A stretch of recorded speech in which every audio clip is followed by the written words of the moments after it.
আপনি এখানে এরকম ঘরের একদম দেয়ালের মধ্যে ঢুকে ঘর করছেন। আমার ঘরে কত বড় বড় ফাটল হয়েছে আপনি জানেন? যেখানে সেখান থেকে দেয়াল তুলছে, যা ইচ্ছে তাই করছেন। কি ভেবেছেন নাকি? আমার জায়গাতেই তো আমি কলম তুলেছি। আপনি বলতে পারবেন আপনার জায়গায় কি আমি কিছু করেছি?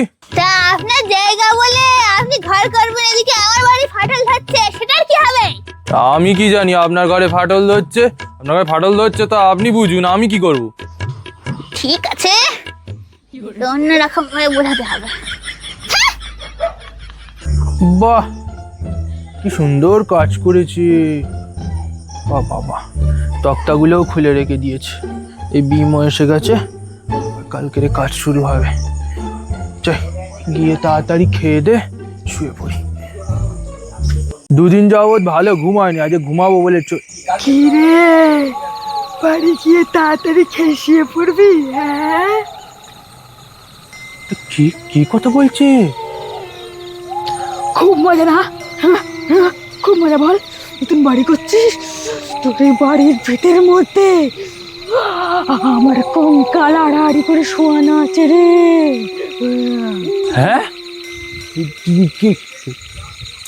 কি বলছেন আপনি? তাও যদি এমনি মরতাম তাও নয় হতো। আমার কঙ্কালটা নিয়ে ওরা কালো জাদু করেছে, তন্ত্র করেছে, করে করে পুঁতে রেখেছে। আর তার উপর তুই বাড়ি করে পুজো করবি, ধূপ ধুনা দিবি, তাহলে আমি কোথায় থাকবো?